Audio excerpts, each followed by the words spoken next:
Hey guys, this is Austin and welcome to Tokyo. So Toyota were awesome enough to sponsor our trip out here to Japan to take a look at some of the stuff they have to show at the Tokyo Motor Show. Now, one of the more interesting things that's been shown here is the brand new Mirai concept.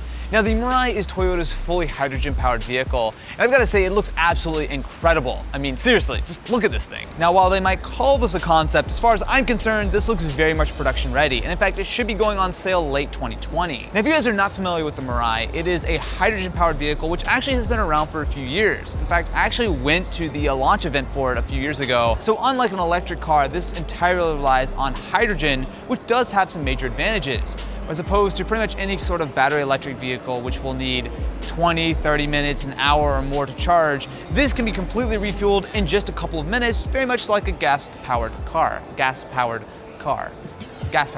you've got a 10.2-inch display here, as well as there's a heads-up display, which isn't on right now. Look, I've got a little H2O button. I'm not sure. What does the H2O button do? It really ejects the water, man. I'm just imagining this is like the cool version of shooting flames. You shoot water instead. Toyota also has a series of BEVs, or battery electric vehicles. Now, the interesting thing about what's going on right now, especially in the car industry and specifically with Toyota, is that instead of being just a pure car company, Toyota is turning into a mobility company.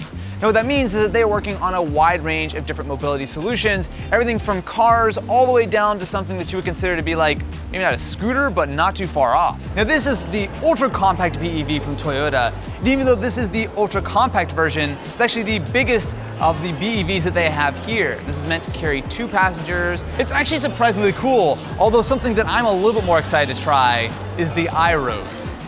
Dude, it's so cool. All right, I'm in the iRoad. So what's really bizarre about it is it's got 3 wheels and whoa. So like the entire thing like rotates? I don't even know how to describe it. Okay, so I'm about to take my first corner. Thank you. And oh, it feels like I'm drifting. What? What?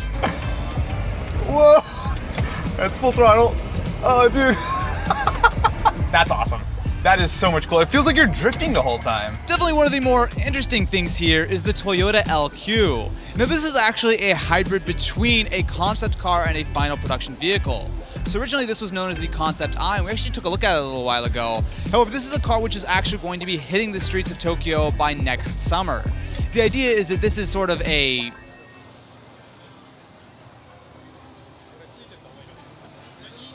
That was a lot of people in suits. Now, this thing is loaded with very future-looking technology.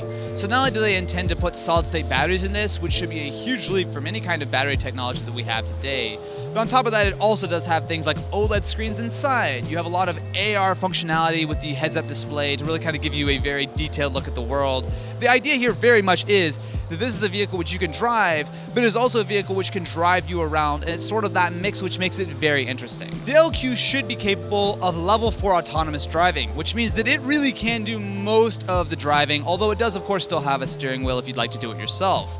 Now, one of the interesting things here is that this is not really meant to replace you as a driver, right? There's a lot of features here which will enhance your driving experience. We're very quickly moving into a world where driverless cars, autonomous vehicles, are going to be commonplace. And I think that a real challenge with the entire auto industry is, why do you care, right? I mean, if I'm looking at a Supra, I'm excited, right? Like, it's a passionate thing. I can really I have a bond with it, I care. When it comes to an autonomous vehicle, I think there's a real danger in that. Why would you care, right? Who cares what car manufacturer makes it? Who cares what model? You're just gonna get in it, it's gonna take you from point A to point B. It's very much a utility. I think that's something that Toyota is very much trying to focus on and make something which is actually passionate, which is actually exciting, which is actually something that you wanna buy and you wanna drive every day, or you want to drive you. There is a huge change coming to the automotive industry right now. With autonomous vehicles impending in the next few years, in the next decade or so, you got to think that a lot of people aren't going to be interested in buying cars the way they have in the past, right? I mean, if the car is a utility, if the vehicle is something which can actually be useful even when you're not using it, right? So a lot of people, Toyota included, seem to be interested in the idea that some of these vehicles might be used as like a delivery van or a taxi or something when you're not using it. I mean, there's a huge shift coming, and I think the idea that Toyota has shifted into becoming a mobility company is a huge part of that, right? You can't just make cars forever, because things are changing, and they're changing in a big, big way.